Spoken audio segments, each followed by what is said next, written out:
예, 우리는 계속해서 이 야곱의 여정을 보고 있습니다. 그래서 이제 잠시 또 우리가 했던 그것을 리캡을 해드리자면요.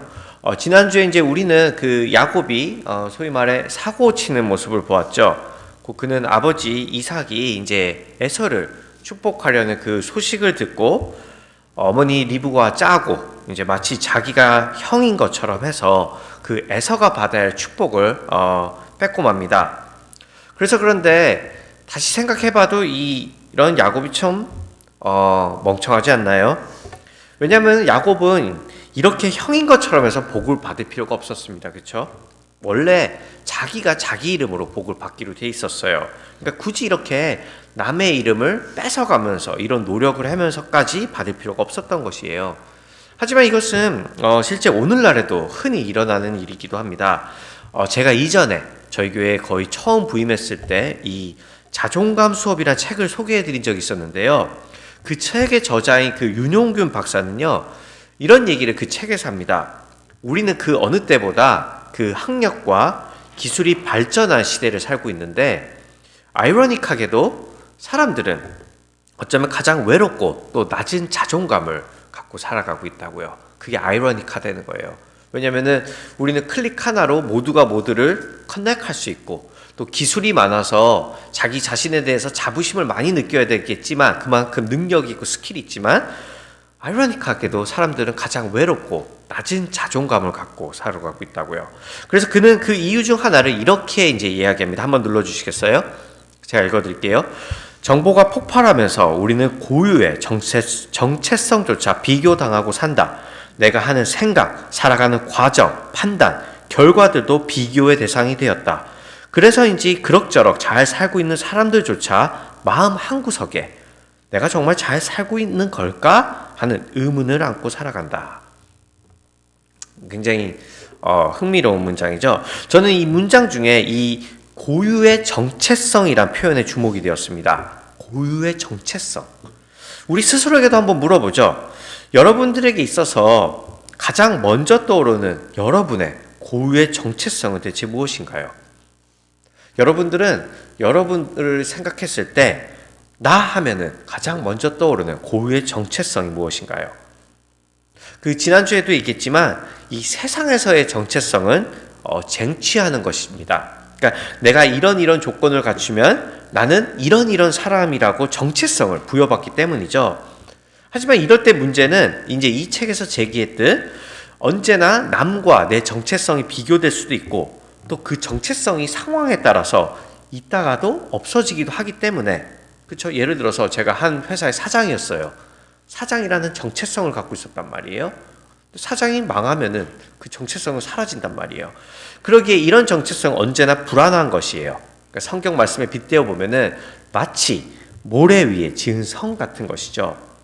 그래서 우리는 그 불안함을 이겨내고자 때로는 내 스스로의 정체성이 자신이 없을 때는 남의 흉내를 내서 그 인정을 갈망하기도 하고, 한편으로 보면은 모르는 사람의 그 생각 없이 누르는 0.5초 라이크에 그렇게 목숨을 걸고, 우리 아이들이나 어른들 보면은 SNS에 굉장히 목매달리기도 하고, 그렇게 우리는 늘 인정과 조건의 노예로 살아가는 것이죠. 이것이 현대 사회라는 것이에요. 자, 다시 이제 야곱의 이야기로 돌아와서요. 자, 이렇게 이제 사고를 친 야곱은 아마 그 야곱의 생각에서는 형의 이름으로 해서라도 복을 받으면 이제 모든 게 다 해결될 줄 알았다고 보여집니다. 그러니까 아버지가 자기 머리 위에 이제 올려놓고 복을 비는 순간, 이제껏 자기가 경험했었던 그런 열등감, 불안감 이런 것들이 순간 다 날아갈 줄 알았죠. 이제는 됐다고요. 하지만 그때 곧바로 무슨 일이 일어났나요? 혹시 기억하시나요? 형 에서가 야곱을 죽이려 듭니다. 이때 야곱은 어머니 리브가를 찾았을 것 같습니다. 저는. 왜냐면은 어머니가 그랬단 말이에요. 내가 모든 걸 다 책임진다고요. 내가 다 책임질 테니까 야곱아 가서 하라고요. 엄마가 무슨 생각이 있겠지. 엄마가 플랜 A, B가 있을 거야 하고 나를 책임져 주겠지 하고 야곱을 생각했을 거예요. 그런데 웬걸, 책임진다는 엄마는 고작 하는 말이, 한번 눌러주시면, 엄마의 플랜이 이거였어요. 이게 인간의 한계예요. 엄마는 호언장담했어요. 내가 책임진다고. 근데 엄마가 갖고 있었던 가장 좋은 플랜은 한 번도 못 본, 평생 한 번도 못 본 삼촌 집에 며칠 피했다고라는 거였습니다. 야곱의 머리에는 지금 어떤 생각이 들고 있을까요? 어쩌면은 내가 너무 순진하게 엄마 말을 믿었나? 하는 그런 생각이 들 수도 있겠죠. 이게 현실이 아니라 어떤 악몽이었으면 좋겠다고 야곱은 생각했을 것이에요.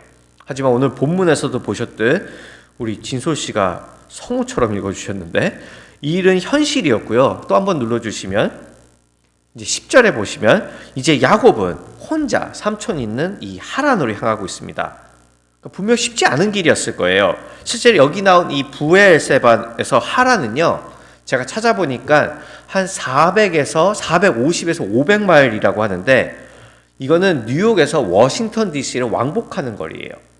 그러니까 걸어갔단 말이에요. 쉬고 하다 보면 아무리 못해도 3주는 걸리지 않았을까 싶어요. 하지만 야곱에게 있어서 이 길은 3주는커녕 마치 3년같이 느껴졌겠죠. 그때는 치안도 좋지 않았고요. 강도가 너무 많았습니다. 그리고 아무도 혼자 여행을 다니지 않았다 해요. 그렇지만 제가 봤을 때 제가 야곱이었다면 이 여정 가운데 저에게 물어본다면 가장 힘들었을 것은 무엇이었을까요? 여러분 같으면 뭐가 가장 힘들었겠어요? 치안도 두렵고 길도 멀지만 저한테 가장 힘들었을 것은 삼촌이 저를 받아준다는 보장이 없었다는 거예요. 내가 이렇게까지 고생해서 삼촌이 나를 받아준다면 그래도 어떻게든 가겠어요.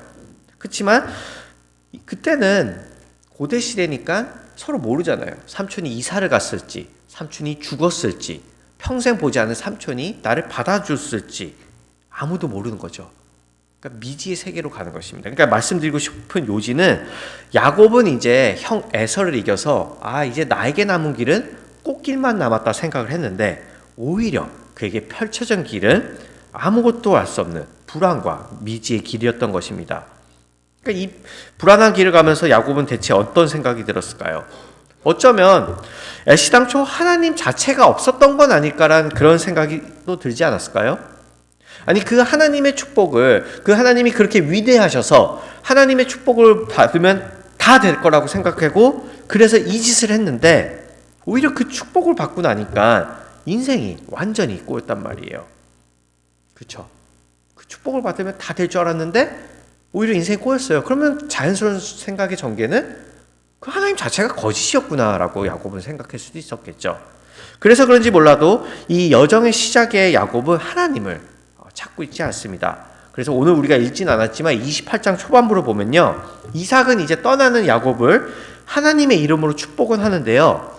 그 축복에 야곱이 반응하는 장면은 없습니다. 실제로 이 험한 길을 떠날 때 야곱이 정말 하나님을 믿고 있었다면 하나님의 이름을 한번 부를 만한 타이밍이거든요. 하나님 제가 험난한 길을 갑니다. 저를 붙잡아 주세요라고. 그런데 그런 기록도 없죠. 야곱은 진짜 혼자 이 길을 가고 있는 것입니다. 그리고 이 오래된 여정 가운데 이제 한번 또 눌러주시면 11절에 나온 것처럼 이제 야곱은 힘이 들어서 잠이 듭니다. 여기 보시면 해가 진지라라고 표현이 되어 있고 영어 성경에는 sun has set이라는 표현이 써 있는데요.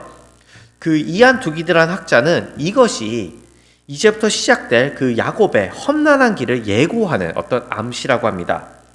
그러니까 야곱의 인생에 해가 지고 어둠이 찾아왔다는 것이죠. 실제로 야곱은요 하나님과 딱 2번 아주 드라마틱한 만남을 갖습니다. 첫 번째가 바로 이 장면, 해가 지고 어둠이 오는 장면이고요. 다음번 장면이 그 창세기 32장의 그 유명한 야곱이 야복 나루에서 하나님과 씨름하는 장면인데요. 그때는요 이와 반대로 날이 밝아지고 해가 뜹니다. 그러니까 28장부터 해가 뜨는 32장까지는 해가 지고 해가 뜨는 32장 그 사이는 야곱의 그 어두운 여정을 이렇게 우리에게 알려주는 것이죠. 자, 이렇게 야곱은 그래서 어둠으로 이제 들어가 잠을 자고 있습니다. 그리고 이제 보시면은요, 돌을 베개 삼고 잠들었다고 하죠. 돌을 베개 삼고 잠들었다고 해요. 왜 야곱은 돌을 베개로 삼고 잠이 들었을까요? 베일 게 없어서? 돌이 가장 만만해서? 그럴 수도 있겠죠. 그렇지만 더 좋은 질문은 저자는 왜 지금 이것을 기록하고 있을까요? 무엇을 베고자 하는 건 그렇게 중요하지 않단 말이에요. 그렇다면은 어떤 색깔 옷을 입고 잤는지도 설명을 해야죠. 많은 학자들은요, 야곱이 돌을 베고 잤던 이유는 그 이유는 야곱이 그 돌을요 무기 삼으려고 했다고 봅니다. 그러니까 무서우니까 밤에 이제 누가 해코지하면은 베고 있던 돌로 바로 빼서 이제 치려고 했던 것이죠. 그리고 창세기 저자는, 그리고 아마도 모세는 이런 야곱의 불안함과 또 이제는 기껏 그 돌에 의지하려는 이 허무하기 짝이 없는, 너무 허무하기 짝이 없잖아요. 집에서 잘 지내다가 혼자 길바닥에서 불안해서 돌을 베고 자는 이 상황을 묘사하기 위해 이것을 기록한 것이죠. 그런 의미에서 오늘 여러분과 저에게 이 돌과 같은 존재는 무엇일까요? 우리에게 있어서 돌과 같은 존재는 무엇일까요? 불안하고 우리의 힘든 인생을 살기 위해 우리가 막 옆에 끼고 있다가 누가 우리를 공격하려 들면 건드리지 마, 이 돌로 확 쳐버릴 거야 할 수 있는, 그게 조금씩은 다르겠죠. 어떤 분들에게 이것은 돈일 수도 있고, 어떤 분들은 그게 직업일 수도 있고, 어떤 분들은 그게 외모일 수도 있고, 가족일 수도 있고, 학력일 수도 있고, 내가 아는 릴레이션십 인맥일 수도 있고, 우리 모두에게 이런 것쯤 하나 정도는 있어서 나 무시하지 마, 무시하면 이걸로 쳐버릴 거야 라고 할 수 있는 게 있을 거예요. 하지만 우리가 무엇을 또 얼마나 갖고 있던지 하나님 보시기에 이것은 그냥 돌을 베개로 자고 있는 야곱과 비슷하지 않을까요? 하나님 시선에서는 그냥 아무것도 아닌 것, 그 돌로 자기를 지키려는 그 모습이 오늘날도 불안함 속에 잠도 제대로 못 자는 그런 우리와 현대인의 모습 말입니다. 하나님 보시기엔 그럴 것 같아요. 야곱 딴에는 이 돌이 있으면 괜찮다고 했지만 하나님 보시기엔 얼마나 우스웠겠어요. 마찬가지인 거죠. 우리가 우리 인맥을 자랑하는 것들, 돈을 자랑하는 것들이 하나님 시선에서는 그냥 돌 베고 자는 거랑 비슷할 것 같아요. 자, 이렇게 이제 야곱이 불안함 속에 잠을 들었는데요. 바로 이때 또 한번 눌러주시면, 이제 야곱은 한 꿈을 꿉니다. 그리고 꿈에선 사닥다리가 이제 땅 위에 있고, 사닥다리가 그게 이제 하늘에다 막 하나님의 사자들이 막 왔다 갔다 하고 있죠. 그런데 이 장면을 보시면서 여러분들이 머릿속에 그려야 하실 장면은요, 어떤 게 머릿속에 떠오르시는지 제가 모르겠지만, 막 사닥다리 하면은 이렇게 가느다란 사다리 같은 걸 생각하시잖아요. 그럼 그 좁은 사다리에서 막 천사들이 막 힘들게 그 슈퍼마리오처럼 왔다 갔다 그렇게 하는 게 아니라 큰 계단이 있는 모습을 그리셔야 됩니다. 계단, stairway. 그래서 아까 우리 진솔 씨가 읽어준 영어 성경에도 stairway라고 번역이 돼 있어요. 그리고 조금 더 나아가서 이 장면은요, 이 장면의 백그라운드를 얘기해 드리자면, 이 장면은요, 창세기 11장의 그 바벨탑 사건을 연상시킵니다. 곧 인간들이 그 바벨탑을 만들어서 하늘까지 올라갔던 사건이죠. 그러니까 왜 이게 바벨탑 사건이냐면은, 그 바벨탑이 어떻게 생겼냐면요, 이 피라미드가 생겼어요. 혹시 이런 마야 문명 같은 거 보신 적 있으신가요? 치첸이사 같은 데 가면은, 그럼 이렇게 피라미드가 있고 그 계단이 있죠. 가파른 계단. 그 의도가 뭐냐면은 다들 똑같아요. 그 계단을 올라서 신이 있는 그곳까지 가재는 거예요. 바벨탑도 그랬던 겁니다. 하늘에다 하나님까지 올라가려고 했던 거예요. 바벨탑을 만들 때. 자, 그러면 지금 야곱이 꾸는 이 꿈과 이 바벨탑을 비교해 보시면 어떨까요? 바벨탑은 인간이 스스로 올라가려 했던 노력이었습니다. 그렇죠? 자기들이 힘을 모아서 이 계단, 그 신전을 만들어서 하늘까지 가려고 했어요. 그래야지 신을 볼 수 있다고 그들은 생각했죠. 그런데 지금 잘 생각해 보시면 야곱이 꾸는 꿈에선 야곱은 아무것도 하지 않고 있어요. 그는 심지어 하나님을 찾지도 않을 뿐더러 아무런 자격이 없습니다. 사고치고 쫓겨난 밉상이란 말이에요. 그죠?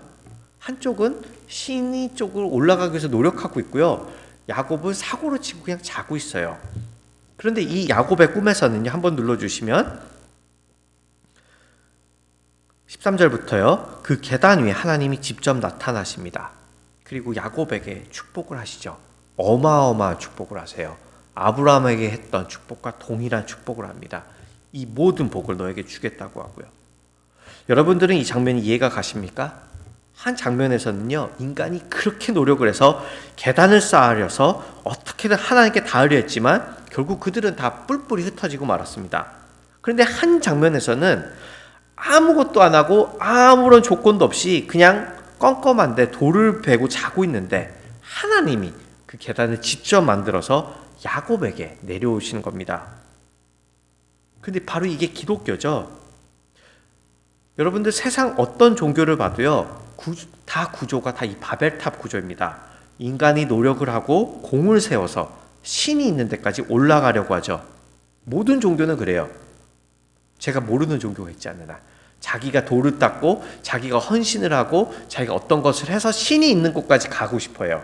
그런데 기독교는 하나님이 직접 내려오십니다. 그것도 우리가 가장 어두울 때, 우리가 아무것도 하지 않았을 때, 심지어 우리가 그분을 찾지도 않고 있을 때 말이에요. 그래서 로마서는 그렇게 기록하고 있는 것이에요. 우리가 아직 죄인 되었을 때 그리스도께서 우리를 위하여 죽으심으로 하나님께서 우리에게 대한 그 사랑을 확증하셨다고요. 그런 의미에서 여러분과 저는 오늘 어떤 생각의 구조를 갖고 있을까요? 우리는 한편으로 보면 전부 이 바벨의 생각을 갖고 있죠. 그러니까 우리는 전부 올라가서 저 피라미드 위를 차지해서 우리가 스스로 신이 되고 싶어 합니다. 그리고 신이 되면은 모든 게 다 해결이 될 거라 생각하죠. 야곱도 실제는 그랬던 것이에요. 자기가 형보다 위에 올라가면 모든 게 해결이 다 될 거라 생각했었죠. 다시 말해서 하나님이 복을 주신다고 했는데 야곱은 자기가 직접 자기 손으로 신이 되어서 이것을 쟁취하려 했던 것이에요. 제가 항상 이런 말씀을 드릴 때 강조하지만 저는 우리가요 다 밑바닥 인생을 살자 말씀드린 게 아닙니다. 하지만 우리의 시선이 늘 위에 있고 우리가 자꾸 저 위만 바라보면서 올라가 신이 되고자 한다면요 하나님께서는 분명히 우리를 낮추실 겁니다.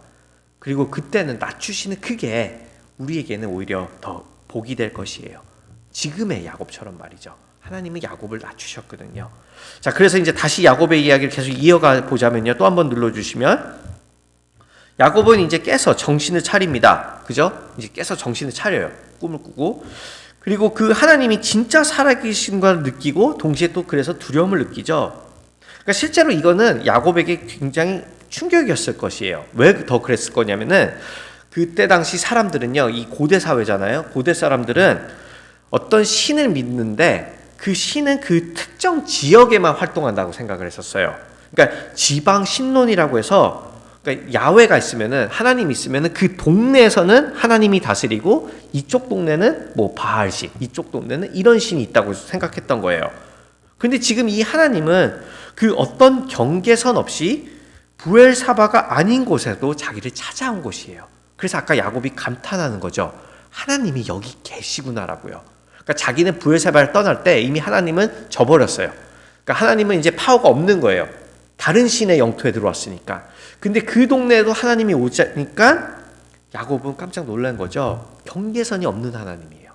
그런 의미에서 또 우리들에게 있어서 하나님은 경계선이 있을까요? 우리들에게는 하나님이 경계선이 있을까요? 당연히 없겠죠. 하지만 저는 그런 생각했어요. 하지만 우리가 하나님이 경계선이 있는 것처럼 우리가 살아갈 수 있겠다고요. 그러니까 예를 들어서 지금 이곳은 예배당이죠. 예배당이니까 우리는 하나님이 이곳에 계시다고 믿고 있기 때문에 이렇게 찬양도 하고 말씀도 듣고 또 하지만 실제 우리의 직장이나 가정에서 우리가 하나님을 인식하고 살지 않다면 우리는 그분을 믿지만 그분이 없이 살고 있는 것일 수도 있겠죠. 이게 참 모순이에요. 그분을 믿지만 그분이 없이 살고 있는다는 말. 이게 참 모순이죠. 하나님을 믿는데 하나님이 없는 것 같이 살아가는 게 모순이에요. 하지만 그 모순을 해내는 게 또 우리입니다. 우리가 하나님을 있다고 믿어요. 하지만 우리의 가정에서, 우리의 직장에서 우리가 하나님 없이 없는 것처럼 살아간다면은 우리는 그 모순을 살아가고 있는 것이에요. 다시 야곱으로 돌아와서요.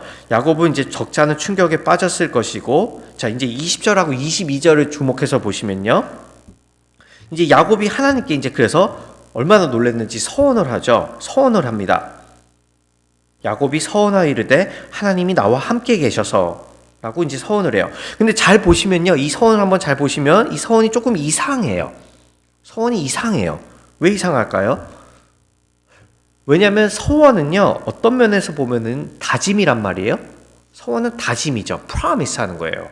내가 앞으로 잘하겠어 라고 내가 헌신하겠어 라고 서원은 다짐하는 것이에요. 그런데 야곱이 지금 하는 말을 곰곰이 한번 들여다보세요.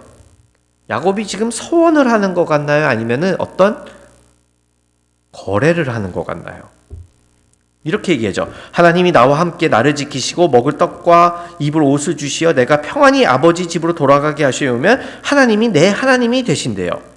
이건 분명 거래 같은 말투란 말이에요. 이렇게 하시면 이렇게 될 거라고. 더 나아가서 그렇게 하시면 하나님이 내 하나님이 되신다고 하는데요. 요즘 표현으로 치면 이게 말일까요? 방구일까요? 하나님이 잘하시면 하나님 내 하나님 하게 해줄게 이런 말이에요. 지금 야곱은. 하나님 나한테 이렇게 해줄 거예요? 그럼 내가 하나님 해줄게. 하나님 하게 해드릴게요. 이렇게 말하는 거예요. 물론 뭐 그런 얘기도 해요. 내가 주신 거에 10분의 1을 하나님께 드리겠다고요. 하지만 아무것도 없는 이 야곱의 10분의 1이 하나님께 어떤 의미가 있겠어요? 돌려 말하면요. 야곱은 아직도 이 옛 습관을 못 고쳤다고 볼 수도 있는 것입니다. 아직도 자기 머릿속에는 이 상황 가운데서도 내가 챙길 게 뭐가 있을까 하고 그것부터 거래를 쓰는 것이죠. 하지만 그래도요, 동시에 이것은 이런 거래 같은 이야기지만 동시에 서원이기도 합니다. 이게 은혜예요. 적어도 하나님이 그렇게 약속하신 대로 하시면 자기도 이렇게 하겠다고 다짐하는 거기 때문이에요. 그러니까 야곱의 서원이 완벽해서가 아니라 하나님이 그런 야곱의 이런 계산적인 약속도 받아주시기 때문에 이게 서원이 되는 것이죠. 그러니까 이것이 제가 야곱의 시리즈를 이제 시작하면서 야곱에게는 이중적인 면이 있다고 말씀드렸는데 이 이중적인 면이 지금 이 장면에 고스란히 나오고 있는 것이죠. 그러니까 하나님을 경험하고 하나님을 진짜 섬기고 싶지만 동시에 자기가 그 받아야 될 축복, 입을 옷과 먹을 양식은 또 포기하고 싶지 않은 거예요. 자기가 원하는 게 확실히 있어요. 실제로요, 이곳 베델이잖아요. 베델, 야곱이 지은. 이 베델은 하나님의 집이란 이제 이름인데요. 이곳도 나중에 이제 구약을 보시면은 이스라엘 백성이 우상을 섬기는 아주 센터가 됩니다. 그러니까 아모스를 보면 하나님이 그러세요. 베델의 근처에 가지도 말라고요. 근데 이것도 한편으로 보면 저희들 마음 같지 않나요? 저희 이 마음을 봐도 우리 마음이 하나인데 때로는 이 하나의 마음을 갖고 우리는 하나님을 섬기기도 때로는 우상을 섬기기도 해요. 왔다 갔다 한단 말이에요. 그러니까 우리 안에도 이런 야곱 같은 이런 베델 같은 이런 이중성이 있는 것이죠. 그래서 계속해서 말씀드리지만 우리가 곧 야곱입니다. 말씀을 좀 정리해 보려고 해요. 아까 드렸던 질문을 다시 한번 던져보려고 합니다. 여러분들에게 있어서 또 저에게 있어서 무엇이 이 돌과 같은 존재일까요? 여러분들은 무엇을 의지하며 오늘도 잠에 들고 계십니까? 무엇을 베고 내가 적어도 이거는 있다 하는 마음으로 잠에 들고 계십니까? 그 위에 나온 오늘 본문 18절에는요 그런 내용이 나오죠. 아까는 읽진 않았지만 야곱이요 갑자기 자기가 의지하던 그 돌을 가져다가 기둥으로 삼고 그곳에서 서원을 하고 있어요. 이거는 심발릭한 거예요. 자기가 의지하던 돌을 갑자기 세워서 기둥으로 삼고 그곳에서 서원을 한 장면입니다. 이제 자기가 돌이 아닌 하나님을 의지하겠다고 하는 그 다짐하는 장면인 것이죠. 물론 이 서원에는 아까 말씀드렸듯 욕심이 아직 남아 있습니다. 분명 야곱은 이 사건 후로도 바로 바뀌지 않았어요. 마치 우리의 성화가 하루아침에 이루어지지 않은 것처럼 말이죠. 하지만 하나님은 분명 이 야곱의 서원을 그 다짐을 받아주셨습니다. 그리고 천천히 그리고 확실히 야곱을 변화시키셨죠. 그리고 32장에 나중에 보겠지만 그곳에는 이제 해가 뜹니다. 오늘 우리도 함께 이 하나님께 이런 다짐을 해보는 것은 어떨까요? 우리의 서원이 비록 완벽하진 않을지라도 우리 마음속에 아직도 우리가 이 세상에서 누리고 싶은 것들, 갖고 싶은 것들, 우리의 마음이 왔다 갔다 하지만 그래도 우리의 그 작은 마음, 우리 안에 그 하나님을 갈망하는 그 조그만 마음을 지금 이 시간 우리가 하나님 앞에 다시 한번 다짐해 보면 어떨까요? 우리가 가장 어두울 때, 우리가 아무 자격 없을 때 사닥다리가 아니라 이제는 인간의 몸을 직접 입고 우리에게 오신 그 그리스도께 우리의 이 마음을 드리는 것이죠. 그럴 때 그분께서는 우리의 마음이 비록 완벽하진 않을지라도 그 서원을 잡아 우리를 변화시켜 주실 것입니다. 우리의 남은 생이 이렇게 하나님을 의지하며 그분께 계속해서 다짐하며 나아가는 인생이 되기를 주님의 이름으로 축원합니다.